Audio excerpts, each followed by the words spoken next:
Assalamualaikum warahmatullahi wabarakatuh.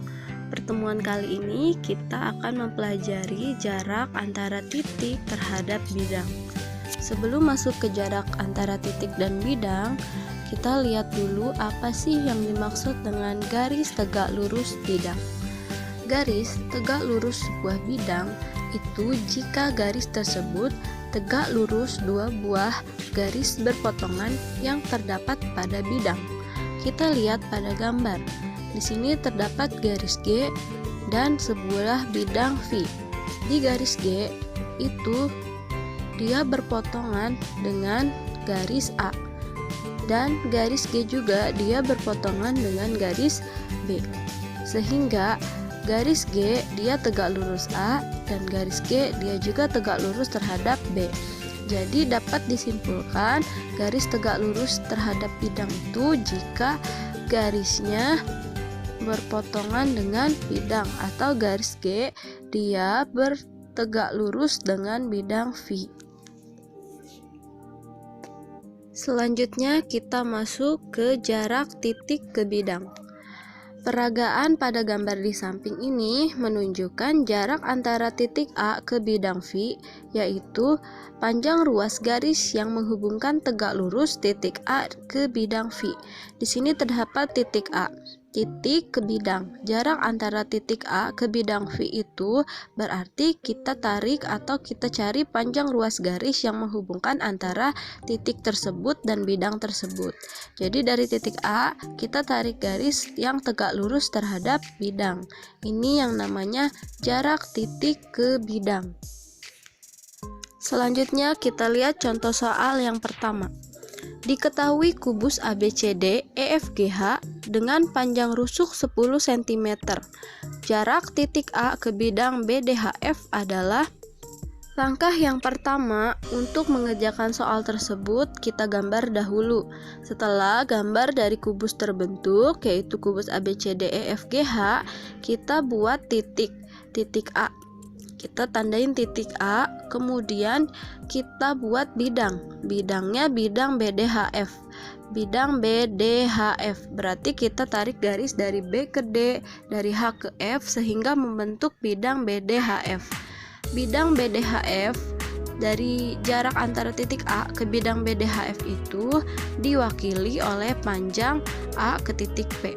Jadi kita proyeksikan titik A membuat garis ke bidang BDHF yaitu yang tegak lurus. Jadi titik A itu kita tarik garis ke diagonal AC.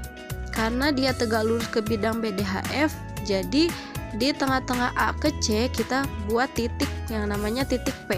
Sehingga titik yang tegak lurus ke bidang yaitu titik A ke titik P dia tegak lurus terhadap bidang BDHF.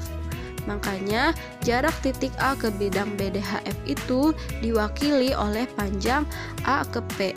Karena A ke P dia tegak lurus dengan BD. BD ini salah satu panjang dari bidang BDHF. Untuk mencari panjang AP berarti kita menggunakan dengan panjang AC. Karena AC adalah diagonal bidang, maka panjang AC adalah 10 akar 2. Karena panjang rusuk pada kubus adalah 10 cm, maka AC adalah 10 akar 2. Jadi nilai AP itu setengah dari AC. Karena AC juga tegak lurus terhadap BD. Jadi setengah AC itu sama dengan setengah dikali 10 akar 2. Jadi sama dengan 5 akar 2. Jadi jarak A ke bidang BDHF sama dengan 5 akar 2 cm. Contoh yang kedua tentang jarak titik ke bidang. Diketahui kubus ABCD EFGH dengan panjang rusuknya adalah 10 cm. Jarak antara titik E ke bidang AFH adalah. Langkah yang pertama untuk menyelesaikan soal tersebut kita gambar terlebih dahulu kubus ABCD EFGH. Setelah digambar, kita cari titik proyeksi untuk menghubungkan antara titik dan bidang tersebut yang tegak lurus. Jarak titik E ke bidang AFH itu sama dengan bidang garis atau yang tegak lurus terhadap bidang. Pertama, kita gambar dulu segitiga AFH. Setelah itu, kita proyeksikan garis E ke G. Kemudian dari E ke G kita buat titik pertengahan antara E ke G, yaitu titik O. Titik O. Setelah itu kita proyeksikan titik O, kita tarik garis ke titik A, sehingga terbentuklah pertengahan titik di antara A dengan O, kita namai dengan titik T. Setelah itu kita lihat di sini yang ditanya jarak titik E ke bidang AFH. Berarti titik E ke bidang AFH itu jarak antara E ke T. Jarak antara E ke T karena E ke T dia tegak lurus dengan A ke O. A ke O itu merupakan salah satu garis yang terdapat pada bidang AFH, sehingga titik E ke bidang AFH itu mewakili titik E ke T. Karena titik E tegak lurus terhadap bidang AFH. Mencari E ke T kita gunakan segitiga AE ke O karena dia siku-siku di E. Kita lihat bahwa besarnya E ke G itu sama dengan diagonal bidang, berarti E ke G itu 10 akar 2 cm. Berarti kalau kita menggunakan segitiga AEO, berarti panjang EO itu setengah dari panjang EG. Karena EG nya 10 akar 2, berarti EO itu sama dengan setengah EG. Berarti setengah dari 10 akar 2 itu sama dengan 5 akar 2. Dan panjang dari A ke E itu sama dengan panjang rusuknya 10 cm. Sekarang kita mencari panjang dari A ke O. Mencari panjang dari A ke O, kita menggunakan teorema Pythagoras dengan menggunakan panjang A ke E dan E ke O. Mencari A ke O itu sama dengan AE kuadrat ditambah EO kuadrat diakarkan. Jadi AE 10 kuadrat ditambah EO 5 akar 2 kuadrat. 10 kuadrat itu sama dengan 100 ditambah 5 akar 2 kuadrat. 5 kuadrat 25, akar 2 kuadrat itu sama dengan 2. Jadi 25 kali 2 itu sama dengan 50. Jadi terdapat akar 100 ditambah 50, yaitu akar 150. Akar 150 jika kita buat sederhana menjadi 25 dikali 6. Akar dari 25 adalah 5, akar 6. Bersisa akar 6. Jadi panjang AO itu sama dengan 5 akar 6 cm. Setelah kita dapat nilai dari AO, sekarang kita lihat kembali segitiga AEO. Untuk mencari panjang ET, kita menggunakan luas segitiga. Menggunakan luas segitiga yang pertama dan menggunakan luas segitiga yang kedua.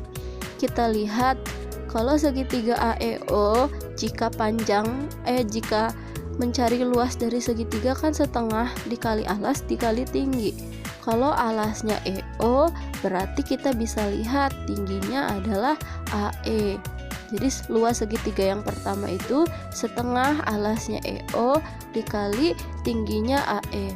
Itu sama dengan luas segitiga jika kita lihat di luasnya itu AO. Jika luas atau lebar setengah dikali alasnya AO. Kalau alasnya AO, berarti kita dapat lihat di segitiga bahwa tingginya adalah ET. Jadi luas segitiga yang kedua yaitu setengah dikali AO dikali dengan ET.